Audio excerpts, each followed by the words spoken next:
Assalamualaikum warahmatullahi wabarakatuh.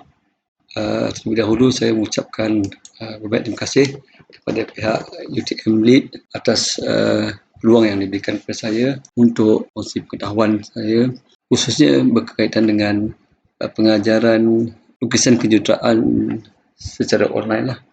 Sama ada secara online ataupun tidak, ataupun secara face to face, kita haruslah membuat persiapan awal lah. Khususnya sebelum pengajaran. Of course lah, yang pertama kali persediaan yang perlu dilakukan adalah persediaan dari segi rancangan pengajaran lah. So dalam konteks tadi UTM ni, kita dah selalu biasa dengan outline kan. Maknanya kita kena sentiasa monitor alerts. Apakah topik-topik yang harus di-cover untuk pertemuan yang kita akan lakukan kelak kan. Kemudian yang kedua, kita juga harus bersedia dari segi pengetahuan lah, khususnya pengetahuan tentang kandungan khusus ataupun subjek yang kita ajar tu lah. Selain itu, pengetahuan tentang persediaan lain yang perlu kita sediakan sebelum pengajaran. Dan yang ketiga, dah tentulah persediaan dari segi bahan lah, iaitu bahan dalam konteks inilah bahan untuk pengajaran. Kemungkinan dalam konteks contoh saya begini yang saya tunjukkan inilah bahan pengajaran dalam bentuk PowerPoint, katakan nota pensyarah, dan juga kalau lihat gambar ini kan, gambar saya ni tunjukkan tu ada bahan-bahan yang berbentuk bahan bantu mengajar, bentuk mawujud, macam kes yang ada gambar ni lah kan. Kalau dalam kelas-kelas lukisan yang biasa, yang berhadapan dengan pelajar secara face to face di studio lukisan ataupun di bilik lukisan, kami sentiasa ada dengan model-model 3 dimensi yang diperbuati ataupun yang telah sedia ada lah, sentiasa ada. Tapi kalau untuk yang secara online ni, so kena fikirkan lah cara dia macam mana agaknya boleh bantu pelajar, khususnya untuk memudahkan mereka memahami konsep-konsep abstrak lah pada bentuk. Kemudian selain daripada bahan juga adalah persediaan dari segi alat. Of course, kalau dalam kelas-kelas yang face to face, alat-alat untuk pengajar lukisan kejuruteraan adalah papan putih yang lengkap dengan T-square ataupun set square, geometri khas untuk pengajaran yang lukis, set square, sebagainya lah. So yang itu yang face to face. Tapi kalau dalam bentuk online ni macam mana? Itu pun nak kena buat persediaan, kena rancang, kena fikirkan. Dan selain daripada peralatan, kita juga harus membuat persediaan dari segi ruang lah. Of course, kalau kelas yang secara bersemuka itu, ruang yang sedia ada tu di studio lukisan lah, ataupun di bilik lukisan lah kan. Tapi dalam online ni tak ada dah tempat lah. Dalam alam maya, pensyarahnya mungkin di rumah, dalam kes kita sekarang ni di rumah, dan pelajarnya mungkin di kampus, di bilik asrama, atau juga ada yang di kampung. Jadi kita kena sediakan ruang tu, kita kena rancang buat persiapan di ruang tu. Kita tahu tentang ruang tu, ada sedikit pengetahuan tentang ruang tu, macam mana nak mengawal ruang tu pun kita ada persiapan seperti itu. Dan yang terakhir sekali ialah persiapan dari segi kemahiran. Kemahiran apa? Kemahiran kita dalam mengendalikan pengajaran. Kemahiran dalam aspek teknikal pengajaran dalam konteks lukisan kejuruteraan, of course. Kemahiran untuk mengajar lukisan kejuruteraan itu sangat penting. So yang ni perlu persiapkan lah sebelum kita mulakan, sama ada secara online, pengajaran secara online ataupun tidak. Selain itu, dalam konteks pengajaran secara online ni, pengetahuan tambahan kena ada lah. Untuk diri saya sendiri agak mencabar juga, kerana sebelum ni tak pernah lagi saya gunakan media-media application online ni seperti Bluebit Button, Webex, Zoom, yang biasa dengan WhatsApp, Skype dan sebagainya kan. So perlu kita ambil tahu, perlu belajar. Juga kita kena buat persiapan awal, iaitu merancang, menjadualkan pertemuan dengan pelajar. Iaitu pastikan bahawa jadi kita jadualkan ikut waktu yang ditetapkan, seperti mana jadual yang sebelum ni, jadual semasa sebelum PKP ataupun pertemuan face to face kan. Cumanya dalam konteks penggunaan online, khususnya macam Zoom ikut pengalaman saya, dia berikan tempoh waktu sekali online tu hanya 40 minit. Kalau Webex ni tak ada had, rasanya lah. Tapi Zoom ni tanpa bukan tanpa, kita kena spesifik dengan waktu tu. So sekali kita log in ataupun kita sign in ataupun kita join the meeting, dia 40 minit.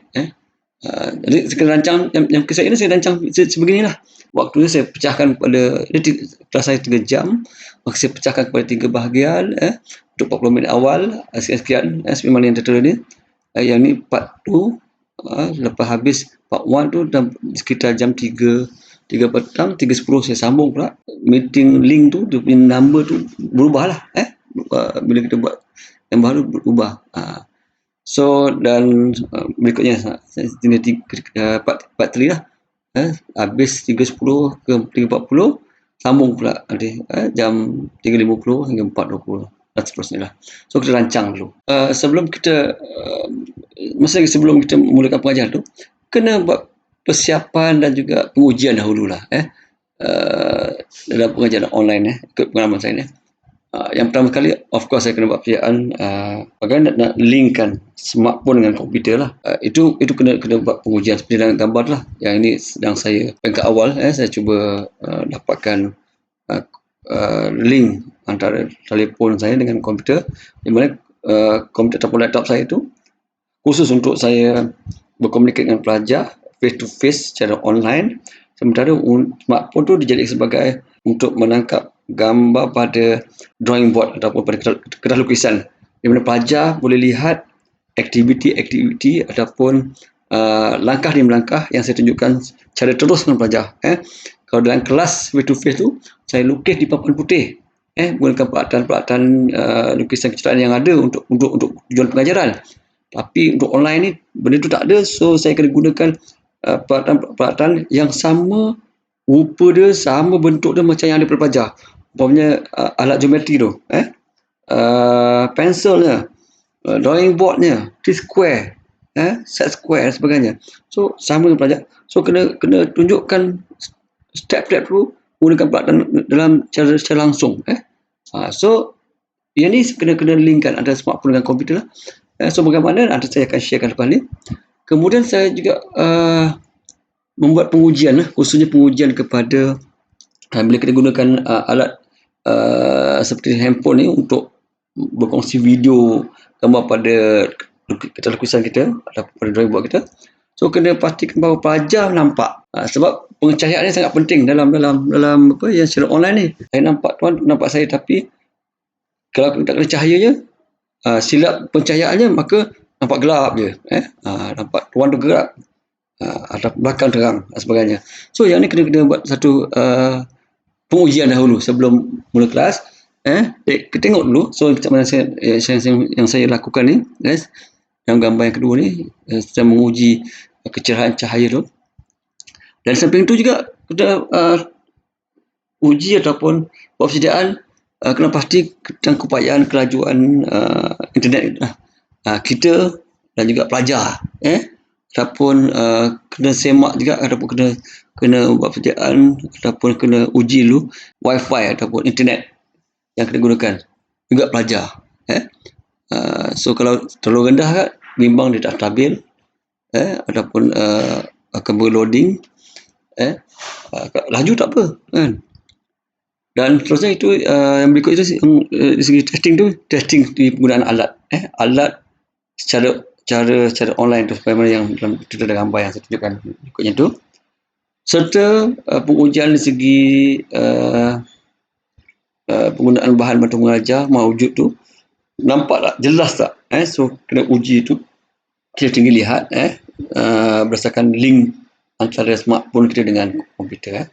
Selepas saja selesai saya buat set up ataupun persediaan dan pengujian, so sehari ataupun 2 hari sebelum kelas sebenar bermula, maka saya lakukan pre-online kelas lah. Di mana saya hubungi beberapa pelajar saya melalui WhatsApp. Tak ramai, 5-6 orang je. Saya berikan link joins untuk Zoom ataupun Webex. Dan saya minta mereka masuk dan saya cuba buat seakan-akan kelas sebenar. Kemudian saya uji di segi kualiti persembahan bahan-bahan pengajaran saya lah. Ada PowerPoint, kemudian video yang menangkap merakam pada drawing board. Pelajar nampak tak yang saya lukis, tulis dan sebagainya.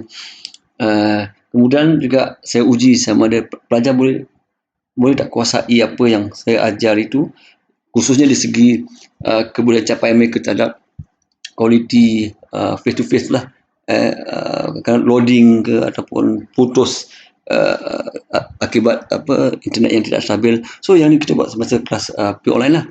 So kalau dapat dia baik, so kita teruskan. Kalau ramai yang bagus di kualitinya, tak ada masalah, so kita teruskan, boleh kita teruskan, lanjutkan lah. Ataupun jika tidak, kita kena fikirkan cara lah.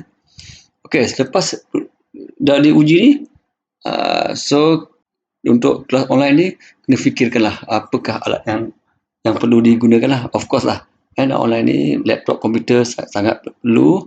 Kemudian untuk lukisan kejuruteraan ni, tool dia ni, tool lukisan kejuruteraan, set square-nya, geometrinya, T-square, pensel dia dan sebagainya kan, sangat perlu. Dan satu lagi lah teknik smartphone dan yang nak pegang smartphone tu, maka saya cara lain gunakan phone holder lah, seperti yang terdapat dalam gambar ni lah, yang jenis yang ni. Senang sikit nak kawal dia, kita boleh letak dia di jauh dari depan kita dan tak mengganggu penglihatan kita pada drawing board. Okey, ini tool yang sangat basic lah, yang boleh gunakan. Seterusnya, bagaimana? Ini mungkin tanya macam mana saya buat link antara smartphone dengan laptop kan. So ini cara yang saya buat lah. Bagaimana saya set upkan komputer dengan smartphone.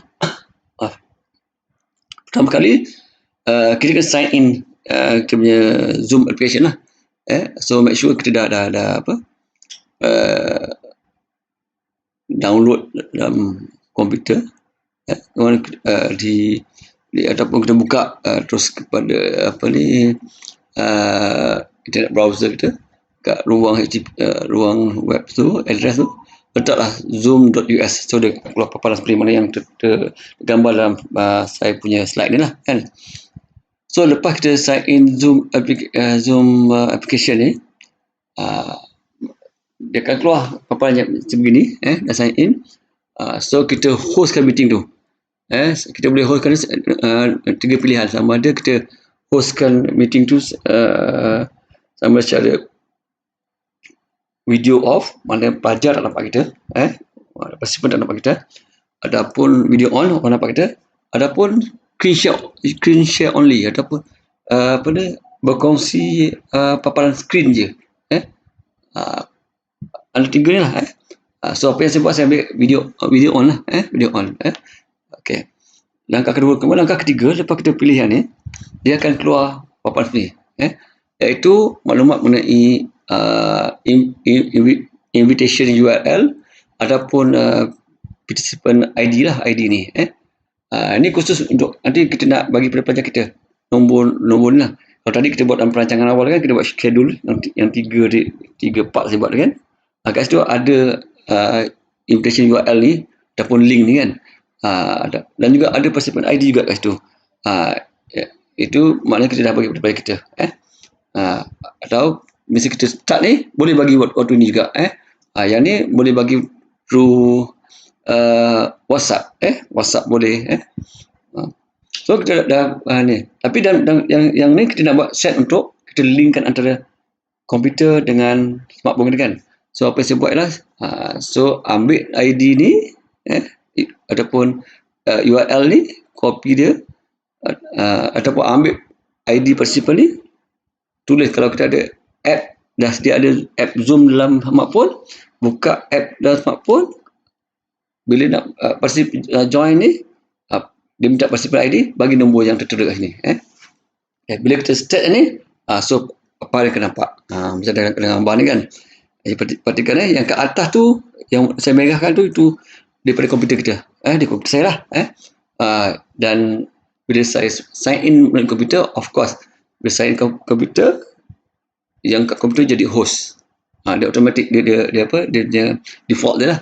Kemudian, bila saya join melalui smartphone tadi, masukkan nombor ID tu ataupun link URL tu, maka yang smartphone tu menendang gambar tu, dia jadi partisipan biasa.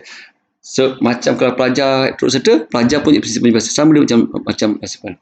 Tapi kita boleh assign dia jadi host. Dengan syarat tu, yang komputer tu kita setkan. So cara macam mana nak jadikan dia host? So tengok sini. Klik dekat yang dekat yang partisipan yang kita punya partisipan yang kita masuk melalui handphone dia tu, smartphone tu. Klik kat situ, dia akan keluar butang warna biru more button. Lepas tu klik pada butang more button, maka dia akan keluar beberapa menu tu. Ambil menu yang tercatat tu, make host. Tekan kat situ. So lepas daripada kita tekan tu, maka automatically peranan bersilih gantilah. Jadi yang dekat komputer jadi host, kali bila kita dah klik yang sini jadi host untuk kita punya smartphone jadi host, yang kita masuk melalui komputer, dia jadi partisipan. Partisipan. Okay. Tapi dia boleh diklaim balik, dia jadi host balik yang komputer tu. Itu nantilah. Okay. Gunakan juga, saya sebutlah, invitation URL dengan partisipan ID tu, kita gunakan untuk invite daripada kita lah. Daripada kita buat perancangan awal ni, schedule tak payah lagi lah. Tak payah tahulah. Tapi ni kena ada pelajar lain yang nak turut serta ke, yang kita tak ada invite melalui email dan sebagainya kan. Dalam perancangan awal, schedule awal tu kita buat, tak masuk dalam pelajar ni, so dia boleh invite dia orang. Kita dah masuk ke mana, kita dah linkkan antara kita smartphone dengan komputer dia kan. Dan pelajar pun dah masuk dengan dia. Bila nak start mengajar, kalau kita nak record, so kat bawah ni, kita kena bawa mouse kita sampai ke bawah skrin komputer, dia akan keluar satu bar yang dia, bila kita jauh daripada bahagian bottom screen tu, dia hilang. Bila dekat ke bottom screen, dia keluar kan. So bila keluar yang tu, kat ujung tu ada butang record. So kita boleh tekan butang record lah, bagaimana yang saya pamerkan dalam screen ni. Dah selesai tu, okey. Nak start ngajar. So kita start ngajar, kita dah link dengan smartphone kita, dah laraskan smartphone kita pada drawing board sebagainya. Nak start ngajar, pelajar pun dah masuk. So kita mulakan pengajaran kita dengan formula kali yang saya laksanakan adalah saya ambil attendance pelajar lah. So saya ambil barcode kehadiran yang e-learning tu. So saya sharekan skrin tu kepada pelajar, tak pelajar scan barcode lah. So keadaan lah, ataupun cara lain lah, ada sekarang ni pakai Google Form kan, boleh juga. Okay, kemudian lepas kehadiran, sama macam dalam kelas biasa dalam face to face, dia akan welcome student lah, tanya khabar pelajar, beri salam pada Muslim kan. Yang sekarang ni online ni tanya khabar apa khabar dia duduk kampung ni, apa perasaan duduk kampung kan. So sebenarnya dalam masa yang sama, sebenarnya menunggu pelajar-pelajar lain yang masuk kemudian. Sebab kadang dah selalu lah saya nampak dalam kelas online ni, ada yang susah nak masuk, susah nak login, maka masih lama sebab mungkin lah segi saya sebut awal ni, coverage internet dia tak berapa molek kan. Okay, kemudian selain tu kita boleh tuduhan lah tentang dia punya reception internet, dia punya signal lah, macam okey tak, tapi memang selalu nampak pelajar ada yang mana duduk di kawasan-kawasan yang agak jauh ke dalam kan, kampung dan sebagainya, susah nak dapat reception tu, sekejap terputus, lepas tu nampak dia masuk balik kan. Itu mungkin mendatangkan masalah pada dia kelak ni kan, tapi tak apa, kita akan bantulah cara ada cara yang. Kemudian juga masa peringkat awal ni pengajaran, kita buat ulang kaji sikit lah tentang pelajaran lepas pelajar. Tanya dia apa yang belajar lepas, ataupun buat quiz ke, soalan pendek ke kan. So dia ingat balik apa yang boleh lepas kan. Okay, dan baru masuk isi pertama yang ini. Dalam kisah kejutaan biasanya kita memang peringkat awal isi pertama adalah kita explainkan ni konsep yang nak belajar pada hari itulah. So yang ni saya ada video ni, tekankan button ni, slide ni, saya dekan video yang mana saya telah saya telah record dan kemudian di-sharekan dalam Facebook saya lah. Okay, saya klik kat sini. Saya ambil berapa second je, berapa minit je tentang video ni. Okay, agak lambat sikit lah. Agak slow main ni. Tak apa, kita tengok mana yang kita mampu buat lah. So apa yang berlaku dalam peringkat explanation of ni konsep ni kan, mana saya apa yang nak belajar pada hari tu, ada konsep ni yang saya terangkan ataupun saya bincang dengan pelajar. Itu lebih daripada communicate lah. Contoh yang ni. Contoh hari ni dia belajar tentang kaedah method of development. Itu ada banyak kaedah. Hari ni dia belajar tentang radial line development. So saya terangkan tentang konsep radial line development lah. Okay, maaf yang ni agak perlahan lah. Next, selesai saja yang explanation of the concept. Maka yang ni yang penting lah, bahagian penting mana saya menunjuk cara konsep lukisan lah. Ini contoh konsep yang pertama demonstration konsep drawing 1. Bagi gambaran ni bagaimana selesaikan nak melukis konsep untuk drawing ni. Ini pun boleh ada link tadi. Dan seterusnya selesai saja tunjuk cara yang pertama, maka adalah student activity. Kat sini dan student activity ni mana pelajar ni diminta untuk meniru semula lukisan konsep tadi yang saya ajarkan, yang saya demokan tadi. Dia tiru dia langkah demi langkah lah. Tapi kita letakkan masa. Ini juga hanya berlaku dalam kelas saya dengan pelajar secara face to face. Waktu biasa tu memang ini yang saya nak senakan. So dalam online pun saya minta dia buat ini. Letakkan masa, let's say 10 hingga 20 minit. Kemudian apa saya buat, lepas sampai masa minta dia tunjuk kat skrin, tunjukkan hasil lukisan dia. Contoh dalam lukisan ni, tengok gambar yang ujung ni.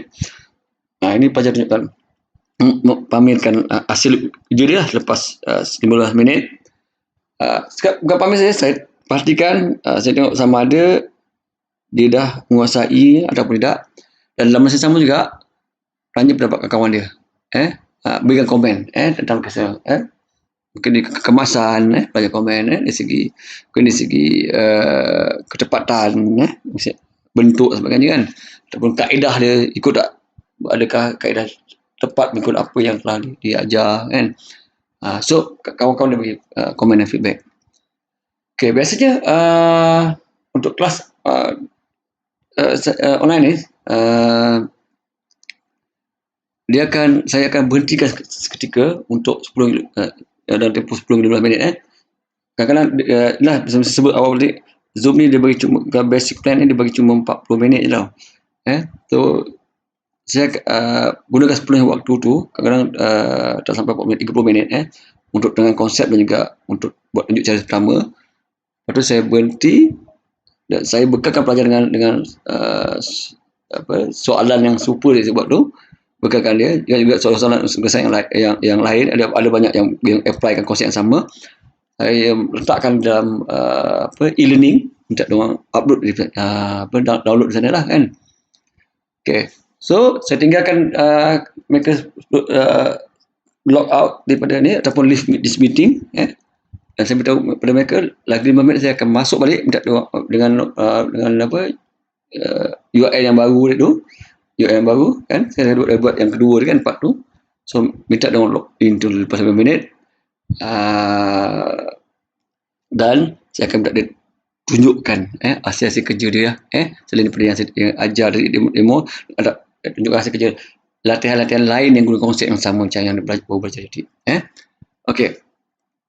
Kemudian selesai yang tu, barulah yang part yang 2 tu, bila masuk lepas minta dia tunjukkan hasil kerja dia, dah puas hati, barulah saya buat cara konsep yang berikutnya lah. Mungkin 2, 3, 4. So benda tu berulang benda yang sama lah. 1 jam, 2 jam dah siap satu kesalahan. So kita tetapkan mungkin 10 hingga 15 minit. Kalau minta dia sekali lagi tunjuk kat skrin, bukan semua orang lah, jumlah orang ni tak semua saya tunjukkan. Saya ambil cara rambang lah, 3 atau 4 orang tunjukkan.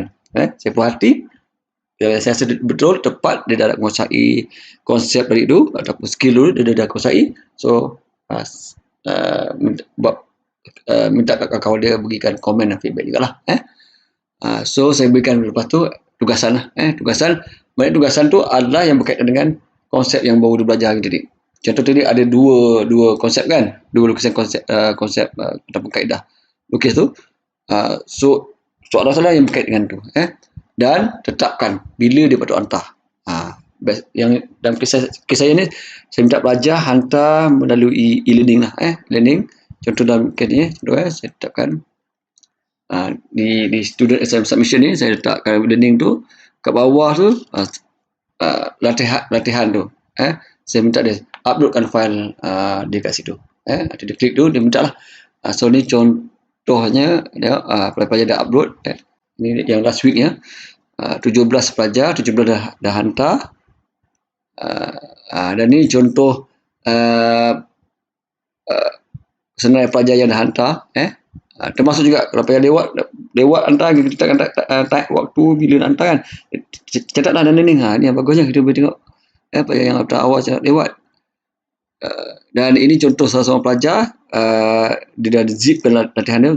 Latihan ni saya minta dia ambil gambar, kemudian tadi pakai handphone ataupun apa alat yang dia ada tu, ambil gambar, dan saya minta dia uploadkan e-learning. Dekat awal saya minta gambar lah. Sekarang ni saya minta dia nak kurangkan dia beban mungkin memori tinggi kan.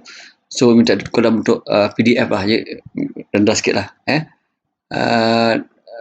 Kemudian ini contoh tugasan dengan pelajar lah. Banyak lagi ni sebahagian lah, diperhatikan. Dan di sini kita boleh assume bahawa sama ada pelajar ataupun kita bernilai bahawa pelajar telah menguasai atau tidak kemahiran yang telah kita ajar kepada mereka. Okey, baik. Saya rasa itu sampai sini sajalah yang dapat saya kongsikan. Pengalaman saya mengajar lukisan kejuruteraan secara online lah, semasa tempoh PKP ni lah. Sebenarnya agak seronok juga sampai saya dapat belajar perkara-perkara dan benda-benda yang baru lah. So alhamdulillah saya sangat puas hati lah dengan apa yang telah saya lakukan cakap ini. Dan banyak benda yang saya belajar lagi lah. Saya masih lagi mempelajari tentang application pembelajaran online. Sekali lagi terima kasih untuk semua rakan-rakan yang telah turut serta dalam latihan ini. Terima kasih. Assalamualaikum warahmatullahi wabarakatuh.